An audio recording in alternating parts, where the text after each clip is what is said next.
दोस्तों, कैसे हैं आप। नमस्कार, मैं श्याम नंदन आप तमाम लोगों का करता हूं हार्दिक अभिनंदन। और आपका अपना YouTube channel Shyam's mathematics Nawada में आप आज पढ़ेंगे मैट्रिक्स ऑब्जेक्टिव प्रश्न, जो मोस्ट वीवीआई ऑब्जेक्टिव प्रश्न होगा बिहार बोर्ड के लिए।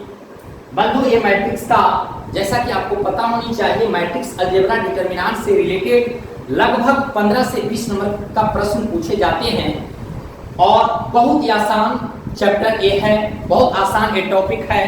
तो आप बखूबी प्रश्नों को समझने का प्रयास करेंगे और आप ऐन वक्त इस वीडियो को देखकर समझकर आप अच्छे मार्क्स उठा सकते हैं अलजेब्रा से। तो आप देखें, आपका जो प्रश्न है लिखा हुआ है, निम्न में कौन वर्ग आव्यूह है। निम्न में कौन वर्ग आव्यूह है। आपको पता होनी चाहिए कि वर्ग आव्यूह वैसा आव्यूह जिसका रो कॉलम बराबर होता है। वर्ग का मतलब नाम से स्पष्ट होता है। हम लोग वर्ग पहले से पढ़ रहे हैं कि वर्ग, ये चतुर्भुज जब पढ़ते हैं तो जिसका चारों भुजा बराबर होता है उसे वर्ग कहते हैं। लेकिन हम लोग इसमें पढ़ रहे हैं मैट्रिक्स, और मैट्रिक्स में दो चीजों की चर्चा होती है, एक रो की और दूसरे कॉलम की। तो रो और कॉलम की चर्चा होती है, इसलिए इसमें रो और कॉलम बराबर होते हैं। रो और कॉलम जब बराबर होता है तो आपका वर्ग आव्यूह कहलाता है। बाबू, m जो है नंबर ऑफ रोज बताता है और n नंबर ऑफ कॉलम्स बताते हैं। यानी रो की संख्या और कॉलम की संख्या यदि बराबर हो जाए तो वर्ग आव्यूह कहते हैं और वर्ग आव्यूह कहलाता है। और ये आपका करेक्ट ऑप्शन, सही ऑप्शन सी हो गया। जैसा कि एक आपको पता होनी चाहिए कि ये प्रश्न बहुत बार पूछा जा चुका है आपके बिहार बोर्ड में। पिछले कई वर्षों में, पिछले साल ये पूछा हुआ प्रश्न है। नेक्स्ट हम लोग चलते हैं आव्यूह। आव्यूह ए दिया हुआ है, m by n ऑर्डर है, तथा दूसरा आव्यूह b है जो p by q ऑर्डर का है। वो जोड़ा जाता है। कब जोड़ा जाता है? दो आव्यूह को कब जोड़ा जाता है? दो आव्यूह को कब जोड़ा जाता है? जब उसका ऑर्डर समान हो।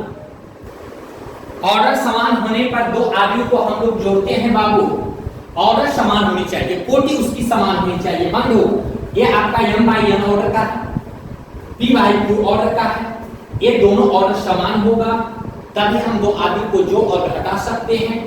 जब दोनों ऑर्डर समान होगा तभी हम दो आव्यूह को जोड़ और घटा सकते हैं। ये दोनों ऑर्डर कब बराबर होगा? जब m के बराबर p होगा और n के बराबर q होगा, तब दोनों ऑर्डर समान हो जाएगा और हम ये दोनों आव्यूह को जोड़ और घटा सकते हैं। तो हमारे पास ऐसा कौन सा ऑप्शन है जिसमें m = p है और n = q है? यानी हमारे पास जो ऑप्शन नंबर ए है वो हमारे सही ऑप्शन है। और इस तरीके से हम लोग इस आव्यूह को जोड़ सकते हैं और घटा भी सकते हैं। तो हमारा ऑप्शन नंबर फर्स्ट हो गया, m = p, n = q। मतलब दोनों का ऑर्डर समान रहेगा तब हम दो मैट्रिक्स को, दो आव्यूह को जोड़ सकते हैं। नेक्स्ट प्रश्न है हम लोगों का, आव्यूह ए दिया हुआ है, m by n ऑर्डर का है। दूसरा आव्यूह b है जो p by q ऑर्डर का है। कह रहा है गुना तभी होगा जब दो मैट्रिक्स को हम लोग गुना कब करते हैं। दो आव्यूह को हम लोग गुना कब करते हैं? बंधु, दो आव्यूह को हम गुना तब करते हैं जब पहला का कॉलम और दूसरा का रो, पहला का कॉलम, सॉरी ये पहला नहीं है बंधु, ये दूसरा। पहला का कॉलम और दूसरा का रो बराबर होता है तभी हम दो मैट्रिक्स को गुना कर सकते हैं। दो मैट्रिक्स को हम गुना तभी करेंगे जब पहला का कॉलम और दूसरा का रो बराबर होगा, तभी हम दो मैट्रिक्स को गुना कर सकते हैं, आव्यूह को गुना कर सकते हैं। बाबू, हम लोग इसमें देखेंगे कि पहला का कॉलम n है और दूसरा का रो p है, यानी n बराबर p रहेगा तभी हम दो मैट्रिक्स को गुना कर सकते हैं। अब हम लोग देखते हैं ऑप्शन नंबर कौन सा है, n = p, यानी ऑप्शन नंबर हम लोगों का डी है जो n = p है। और जब पहला का कॉलम और दूसरा का रो बराबर होता है तब हम लोग दो मैट्रिक्स को गुना करते हैं। नेक्स्ट क्वेश्चन है कि n कोटि की विकर्ण आव्यूह की शून्यों की कम से कम संख्या होती है। बंधु, इसमें आव्यूह विकर्ण आव्यूह की चर्चा किया गया है। विकर्ण आव्यूह किसको कहते हैं? जिसका विकर्ण का एलिमेंट होता है और विकर्ण के एलिमेंट को छोड़कर सभी एलिमेंट शून्य होते हैं। यानी डायगोनल एलिमेंट्स को छोड़कर नन डायगोनल एलिमेंट जो होता है वो शून्य होता है, उसी को हम लोग विकर्ण आव्यूह कहते हैं, डायगोनल मैट्रिक्स कहते हैं। जैसे कहने का मतलब है डायगोनल मैट्रिक्स किसको कहते हैं?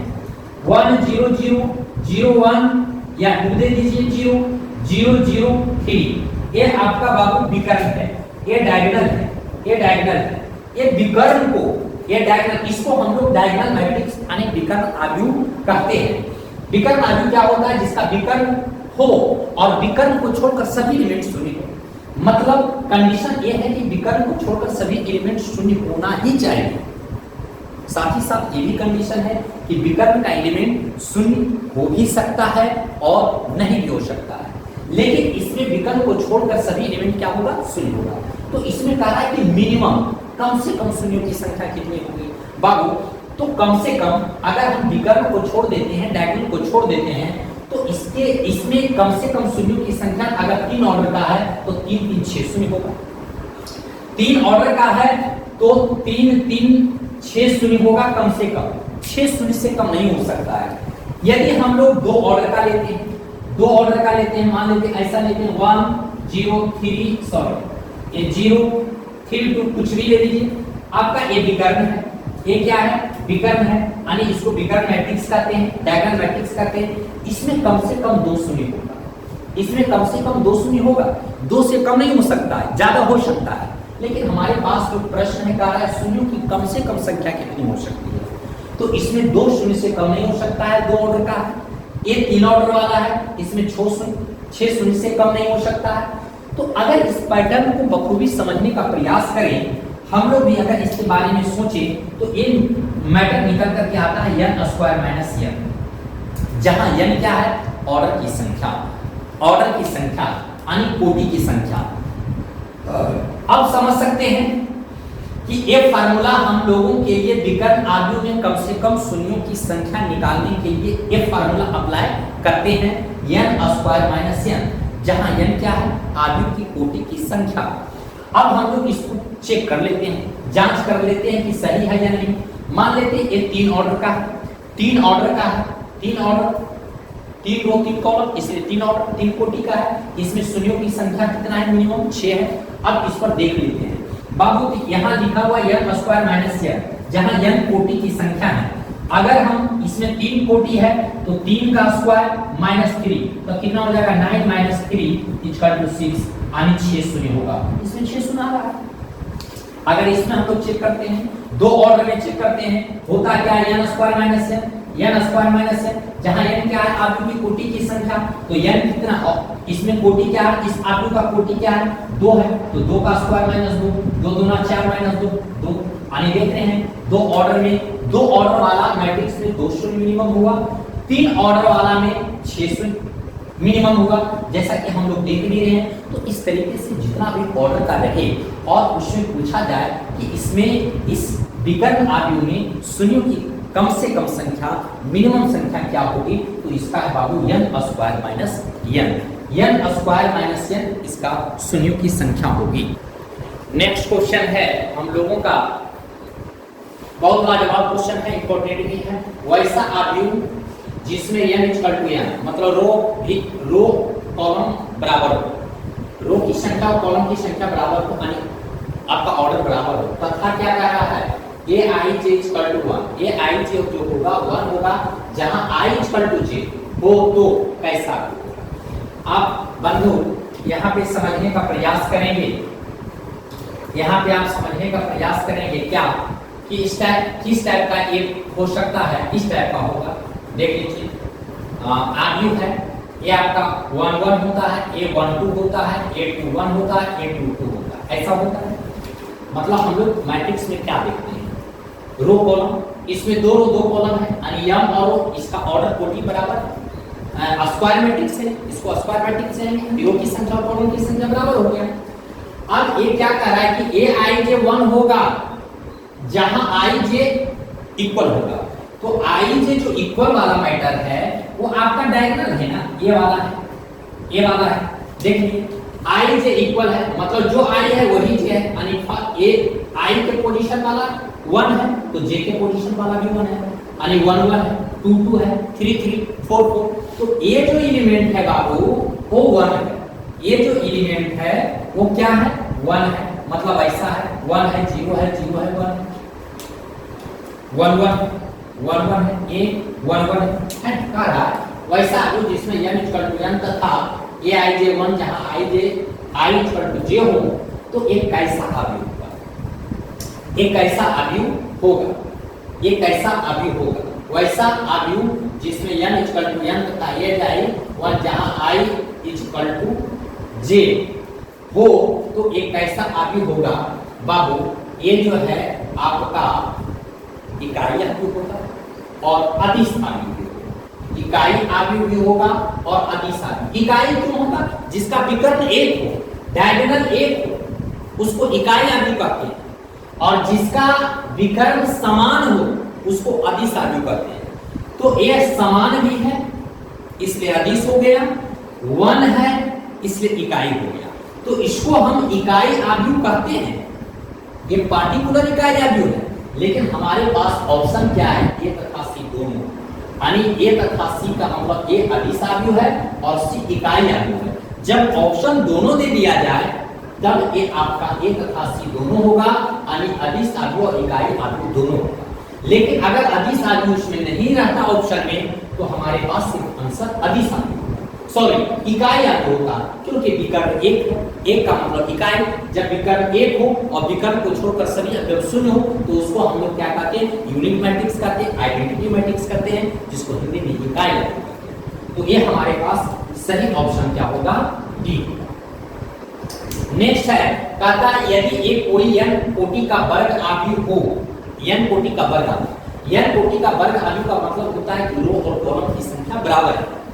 n कोटि का वर्ग अवयव हो तो determinant of k m equal to 1, ये हम लोग प्रॉपर्टी में पढ़े हैं बाबू कि n कोटि का वर्ग अवयव अगर होगा तो इसका डिटरमिनेंट ऑफ k क्या होगा, k को हम लोग बाहर करेंगे, जितना ऑर्डर होगा इसके माथा पर डालेंगे और डिटरमिनेंट ऑफ k होगा, यानी एक इसमें मिल रहा है बाबू, एक इसमें मिल रहा है, ऑप्शन नंबर सी में, इसलिए इसका ऑप्शन नंबर सी होगा। नेक्स्ट क्वेश्चन हम लोगों का है कि यदि a 2/2 कोटि का वर्ग अवयव हो, 2/2 कोटि का वर्ग अवयव हो तो determinant of adjoint of a क्या होगा बाबू। ये दोनों में हार्ड कंफ्यूजन होता है जी, हार्ड कंफ्यूजन होता है, क्योंकि दोनों एक जैसा दिखता है, विद्यार्थी कंफ्यूज होता है।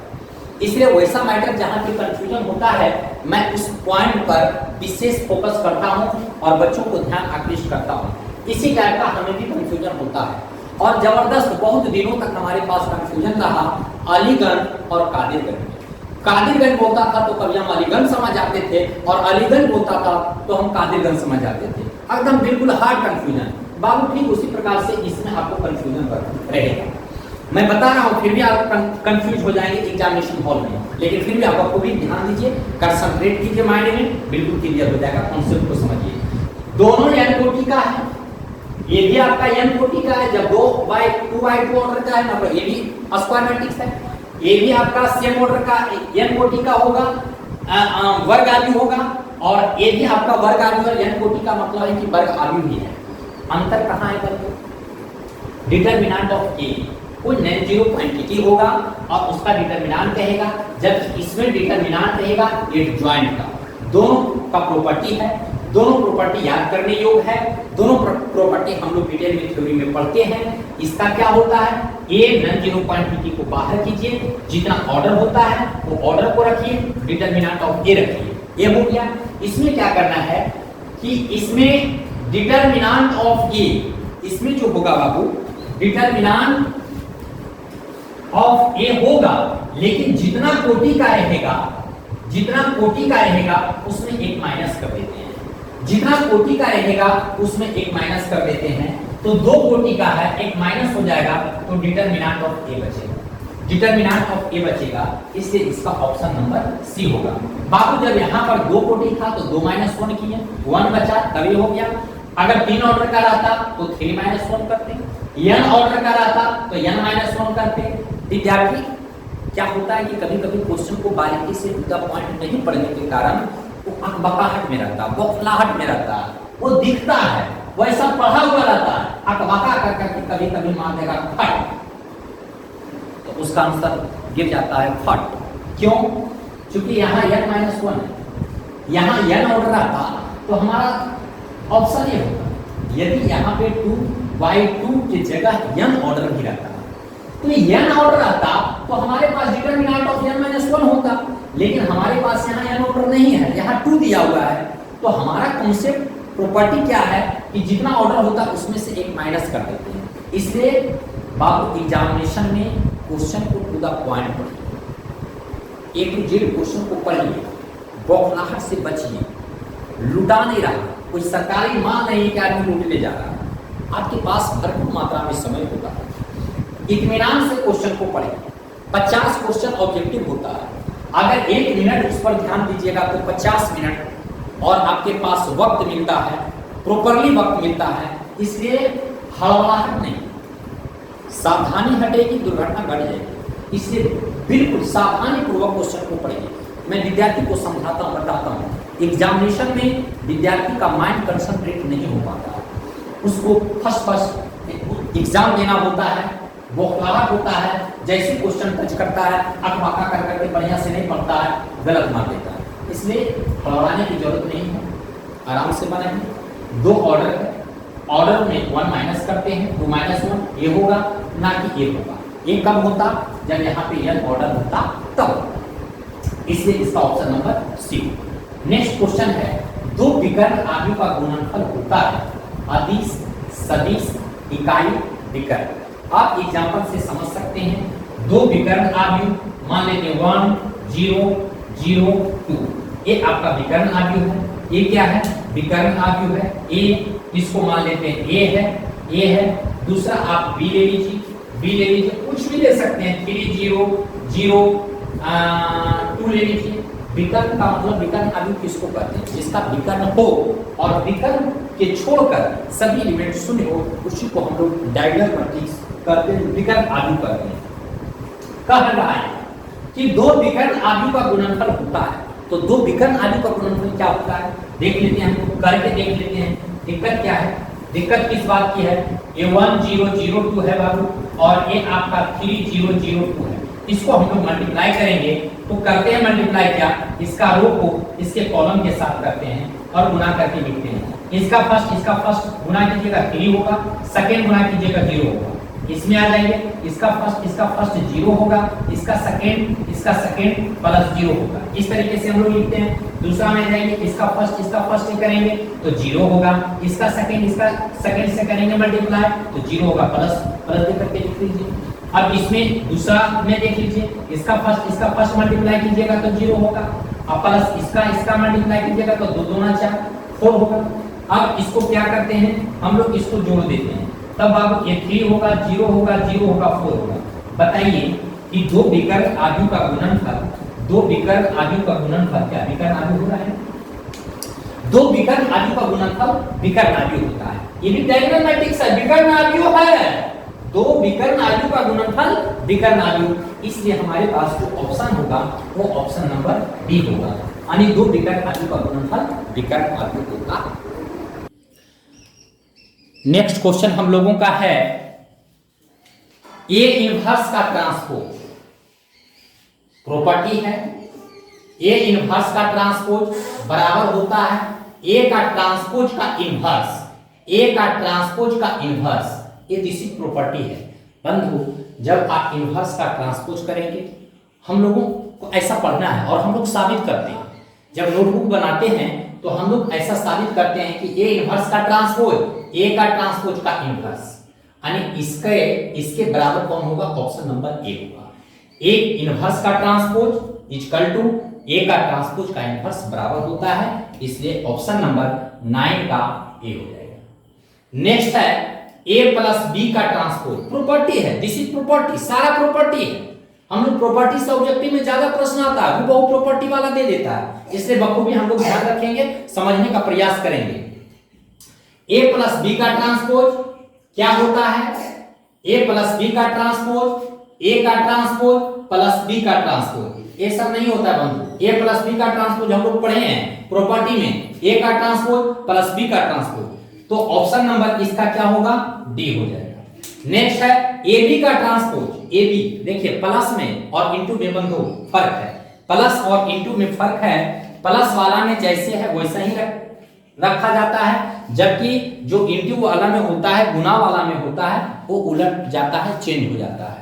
मतलब ए बी का ट्रांसपोज तो ये हो जाएगा बाबू, दिस इज प्रॉपर्टी, ये प्रॉपर्टी है, मैट्रिक्स डिटरमिनेंट का एक प्रॉपर्टी है। ए बी का ट्रांसपोज मतलब बी का ट्रांसपोज इनटू ए का ट्रांसपोज, बी का ट्रांसपोज इनटू ए का ट्रांसपोज, ये मल्टीप्लाई में चाहे जितना रहे ये प्रॉपर्टी है, इसको उलट दीजिएगा। किस प्रकार? 100, 99, 98, 97, 96, 95, 94, 93, 92, 91, जैसे हम लोग बुतरू में पढ़े थे, बस वही बुतरू वाला फार्मूला अप्लाई करना है। ए बी का ट्रांसपोज, बी का ट्रांसपोज इनटू ए का ट्रांसपोज, ए बी सी का ट्रांसपोज, सी का ट्रांसपोज, बी का ट्रांसपोज, ए का transpose, A B C D का ट्रांसपोज, डी का ट्रांसपोज, सी का ट्रांसपोज, बी का ट्रांसपोज, ए का ट्रांसपोज, इसलिए ऑप्शन नंबर इसका क्या होगा?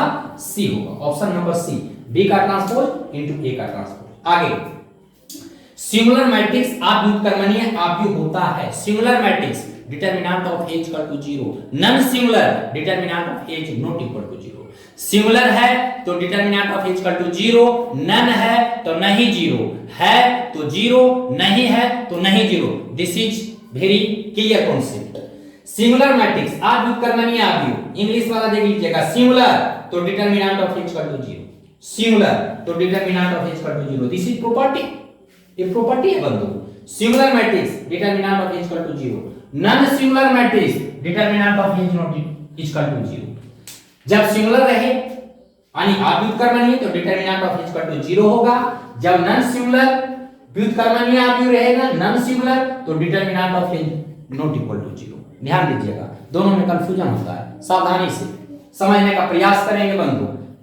चलिए आ जाइए हम लोग next, summit matrix determinant of A, summit matrix A का ट्रांसपोज, समिट मैट्रिक्स ए का ट्रांसपोज इक्वल टू ए। कोई भी मैट्रिक्स का ट्रांसपोज कीजिए, अगर वही मैट्रिक्स के बराबर आ जाए, समिट किसी भी मैट्रिक्स को ट्रांसपोज कीजिए, उसके वही मैट्रिक्स का निगेटिव के बराबर हो जाए, विषम समित। दिस इज प्रॉपर्टी, ये सारा प्रॉपर्टी है आप लोगों का, ध्यान दीजिएगा। सिमेट्रिक मैट्रिक्स समित आव्यूह यानी डिटरमिनेंट ऑफ ए का ट्रांसपोज इक्वल टू ए, समित ए का ट्रांसपोज इक्वल टू ए समित, और ए का ट्रांसपोज ऐसा होता है, ए का ट्रांसपोज इक्वल टू ए समित और ए का ट्रांसपोज माइनस ए के बराबर हो जाए तो विषम समित। ए का ट्रांसपोज इक्वल टू ए समित, ए का ट्रांसपोज माइनस ए के बराबर विषम समित, तो आपका ये सिमेट्रिक मैट्रिक्स समित आव्यूह होगा, ऑप्शन नंबर डी, ए का ट्रांसपोज इक्वल टू ए। अगर किसी मैट्रिक्स का किसी भी मैट्रिक्स का ट्रांसपोज अगर करेंगे, वही मैट्रिक्स आपका आ जाएगा, दैट इज कॉल्ड समित आव्यूह, उसको सिमेट्रिक मैट्रिक्स कहते हैं। उसको क्या कहते हैं? सिमेट्रिक मैट्रिक्स कहते हैं। सिमेट्रिक जैसे मान लेते हैं 1 0 0 2 आ जाए, इसका जब ट्रांसपोज आप करेंगे तो हो जाएगा 1 0 0 2, 1 0 0 2, 1 0 0 2। ध्यान दीजिएगा, देख लीजिए,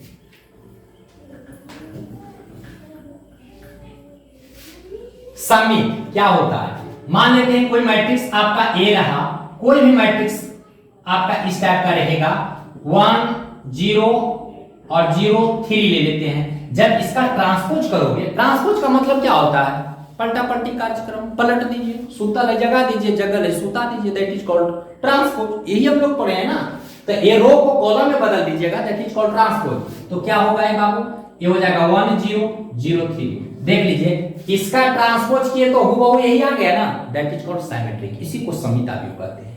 किसी मैट्रिक्स का ट्रांसपोज करने के बाद सेम मैट्रिक्स आ जाए, दैट इज कॉल्ड सिमेट्री, समित आव्यूह कहते हैं। चलिए इसके बाद है अस्क्यू सिमेट्रिक मैट्रिक्स, विषम समित आव्यूह। विषम समित आव्यूह किसी का कोई भी मैट्रिक्स है आपका, कोई भी मैट्रिक्स नहीं, वैसा मैट्रिक्स मान लेते हैं जैसे आपका रह गया 2 रह गया, 0 रह गया, -0 सॉरी आपका ऐसा रहे 2 0 -5 1, या इसको आप 2 रखिए, ऐसा रहे। इसका ट्रांसपोज कीजिएगा तो 2 होगा, -5 होगा, और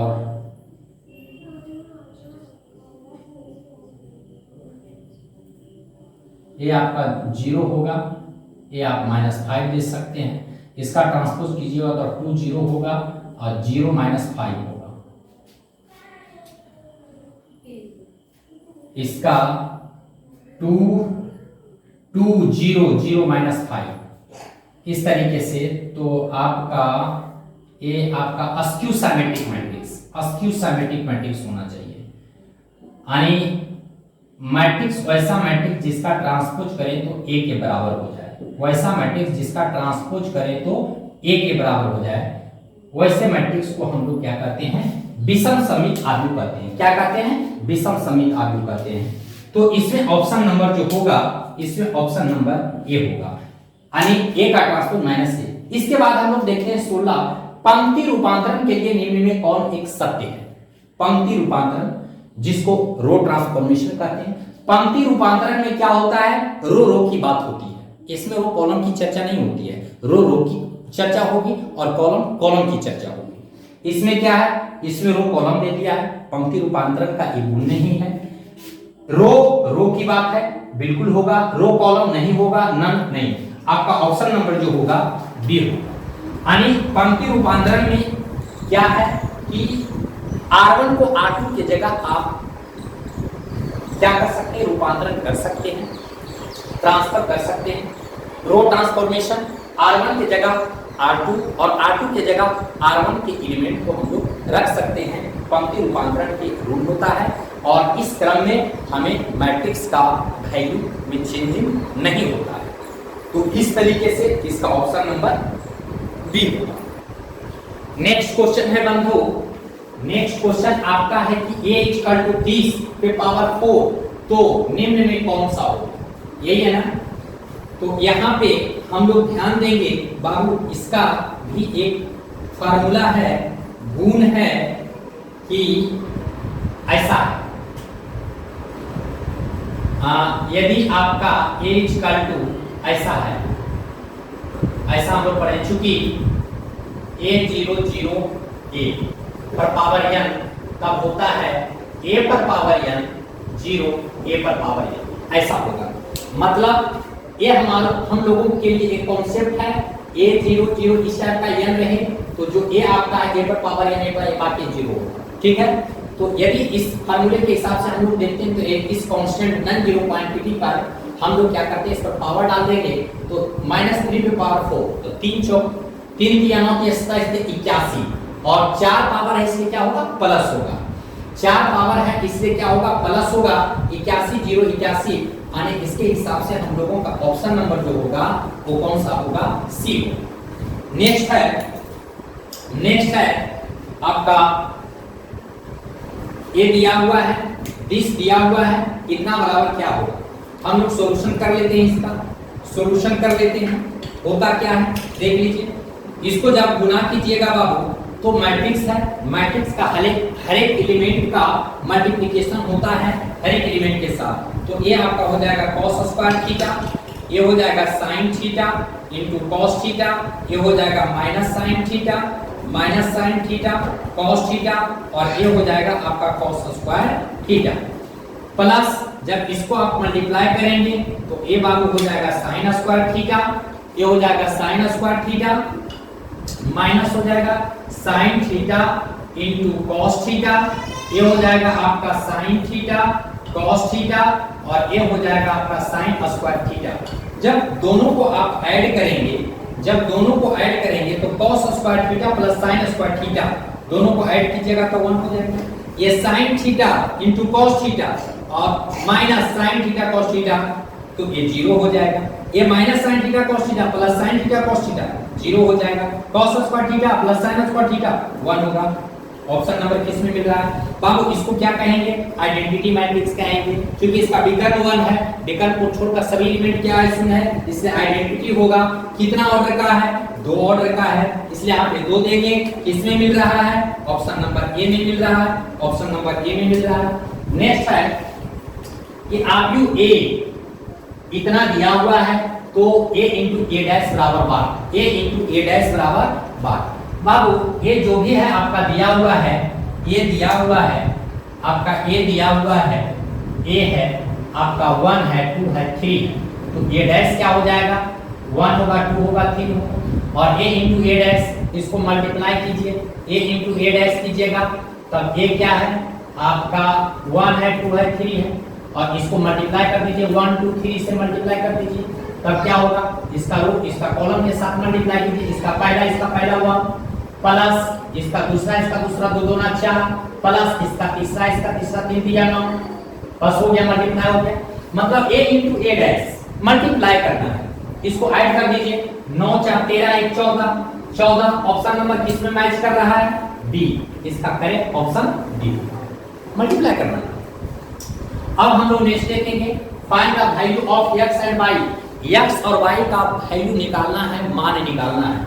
कब? ऐसा दिया हुआ है तो हम लोग इसको क्या करते हैं देखेंगे, हम लोग डायरेक्ट इसको मल्टीप्लाई कर देते हैं, इसको मल्टीप्लाई कीजिएगा तो 2 होगा 3 गुना 6 होगा 0 होगा 2x होगा। ये गुना करने के बाद बाबू ये ऐसा इसे गुना कीजिए प्लस ये रखिए आपका y है 0 है 1 है 2 है इक्वल टू आपका क्या होगा? 5 होगा 6 होगा 1 8 होगा, ऐसा होगा। अब ये दोनों को जोड़ दीजिए, ये दोनों को जोड़िएगा तो ये हो जाएगा 2 प्लस y, ये जोड़िएगा तो 6 होगा, इसको जोड़िएगा तो 0 प्लस 1 1 हो जाएगा, और ये हो जाएगा आपका 2x प्लस 2 होगा इक्वल टू 5 6 1 8। कह क्या रहा है? x एंड y का मान निकालने के लिए कह रहा है, x एंड y का मान निकालने के लिए। तो इक्वेशन आप इक्वेशन से निकाल दीजिए, क्या 2 plus y equal to corresponding elements, क्रमागत एलिमेंट बराबर होता है।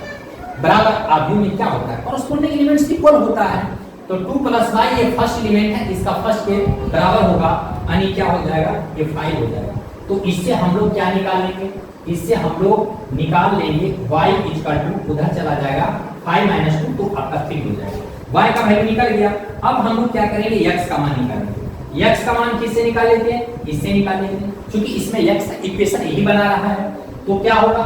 2x प्लस 2 इक्वल टू, देखिए कॉरस्पॉन्डिंग एलिमेंट्स बराबर होता है। तो ये आपका सेकंड, इस रो का सेकंड वाला एलिमेंट है तो इस रो का सेकंड वाला एलिमेंट 8 के बराबर होगा इक्वल टू 8।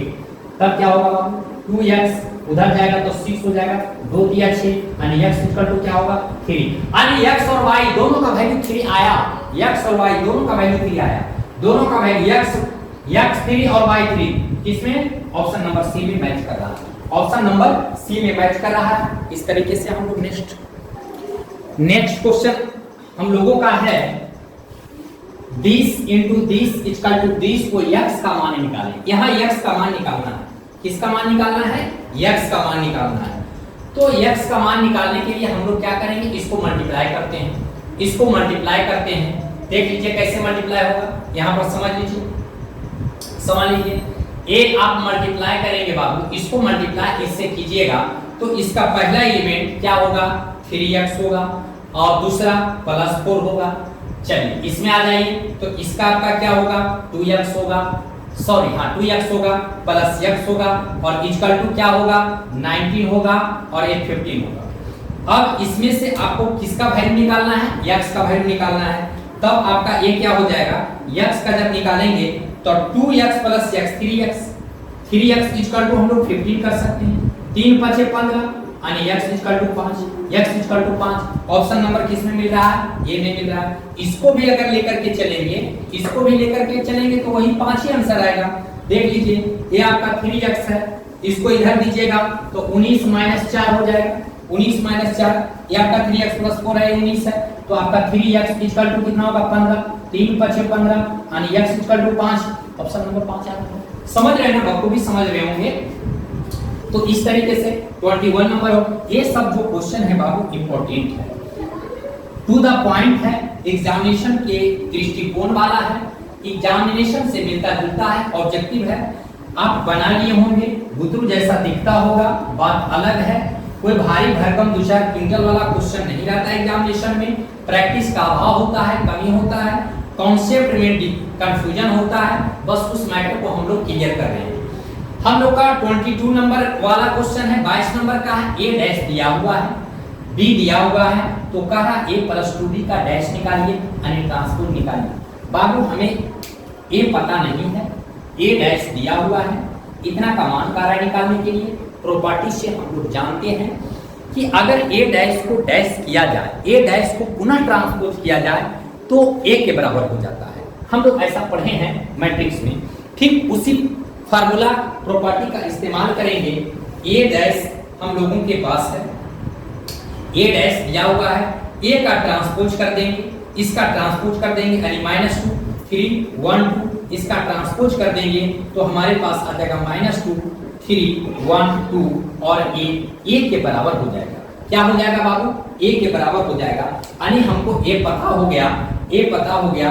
अब इसको हम लोग क्या करेंगे 2b के साथ जोड़ देंगे, 2b के साथ जोड़ देंगे तो ए हमारे पास क्या हो गया -2 1 3 2, ए हो गया, अब +2b, 2 से b में गुणा कीजिएगा तो आपका हो जाएगा -2 0 2 2 2 जा 4 और इक्वल टू सॉरी इतना का ट्रांसपोज करना है, इतना का ट्रांसपोज कर देना है, मतलब a + 2b का ट्रांसपोज बराबर व्हाट क्या होगा? ए हम लोग पता कर लिए, b में 2 से गुणा कर करके लिख दिए, दोनों को ऐड कर देना है, दोनों को जोड़ देना है तो -2 -2 -4 1 + 0 1 3 + 2 5 2 + 4 6 का ट्रांसपोज कर दीजिए, -4 1 5 6, ये हम लोगों के पास आंसर आ रहा है बाबू। और ऑप्शन में हम लोग इसको मिला लेते हैं, -4 5 6 -4 5 1 6 -4 5 1 6 हम लोगों का ऑप्शन बी में मिल रहा है, हम लोगों का ऑप्शन बी में मिल रहा है बाबू। इसी तरीके का ऑब्जेक्टिव क्वेश्चन पूछा जाता है। आप इस वीडियो को देख करके, इस वीडियो के माध्यम से आपको बहुत हेल्प मिलने वाला है, एग्जामिनेशन में बहुत हेल्प मिलेगा। आप आपको भी ध्यान दीजिएगा, इसी टाइप का प्रश्न आता है ऑब्जेक्टिव में। आपको पता होनी चाहिए सबसे ज्यादा हम लोगों का 1 नंबर का और 2 नंबर का प्रश्न को हल करना है। 1 नंबर का 50 क्वेश्चन, 30 नंबर का 2 नंबर का सब्जेक्टिव होता है, यानी 80 नंबर हम लोग हंसते खेलते प्राप्त कर सकते हैं, ताकि माथा को तकिया पर रख कर करके 80 नंबर का प्रश्न का हम लोग तैयारी कर सकते हैं। अगला क्वेश्चन है, ए दिया हुआ है, बी भी दिया हुआ है, कह रहा है a2/2 + b2/1 बराबर 12। a 22 और b 21 कुछ नहीं है बाबू, एक ऑर्डर है कि a2/2 यानी 2 रो 2 कॉलम वाला एलिमेंट कौन है, a का 2/2 वाला एलिमेंट कौन है, दूसरा रो दूसरा कॉलम का एलिमेंट 4 है, और b2/1 का एलिमेंट कौन है, b मतलब b वाला मैट्रिक्स, b2/1 दूसरा रो पहला कॉलम वाला एलिमेंट कौन है तो -3 है। दोनों का सम क्या होगा 4 और -3 को जब जोड़ेंगे तो 1 होगा, और 1 होगा। ऑप्शन नंबर किस में मिल रहा है बंधु?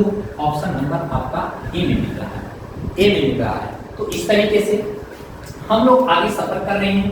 क्वेश्चन नंबर 24 में ए दिया हुआ है, बी दिया हुआ है, 2a + 3b बराबर 1, मतलब a में 2 से गुना कर दीजिए, a में 2 से गुना कर दीजिए तो ये 6 होगा, 6 × 12 होगा, 5 × 10 होगा, 4 × -8 होगा, 2 से गुना कर दिया, प्लस b में 3 से गुना कर दीजिए, 7 × 21, 8 × 24, 5 × 15, 6 × 18, दोनों को जोड़ दीजिए, दोनों को जब जोड़िएगा तो 6 + 21 21 और 6 27 होगा, 12 और 24 12 या 36 हो जाएगा, 10 प्लस 15 15 10 25 हो जाएगा, और -8 प्लस 18 ये 10 हो जाएगा, ये 10 हो जाएगा।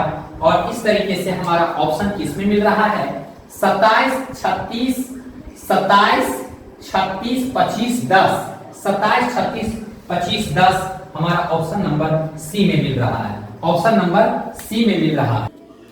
अगला क्वेश्चन है 25 नंबर बंधु, बहुत इंपॉर्टेंट, VVI जितना कहा जाए कम होगा। ए दिया हुआ है a plus a dash equal to i को अल्फा बराबर व्हाट। देखिए a प्लस a डैश, ये मुझे पता है, a डैश यहां पर निकाल सकते हैं, a डैश यहां पर निकाल देते हैं, a डैश क्या होगा, अल्टा पल्टी कार्यक्रम कर दीजिए रो को कॉलम में, that is called transpose matrix. A होता है, ये आपका cos अल्फा होगा माइनस sin अल्फा होगा, ये आपका sin अल्फा होगा, ये आपका cos अल्फा होगा। ये हो गया, दोनों को क्या करना है, जोड़ देना है, दोनों को जोड़ देना है बंधु, दोनों को जोड़ देना, a डैश और a जोड़ देना। तो सबसे पहले a हमारे पास क्या है, a देख लीजिए cos अल्फा है, a cos alpha minus sin alpha, ये आपका sin अल्फा और ये आपका cos अल्फा है, और प्लस इसमें ऐड कर देंगे a डैश वाला, तो cos अल्फा होगा sin अल्फा होगा, ये माइनस sin अल्फा होगा और ये आपका cos अल्फा होगा।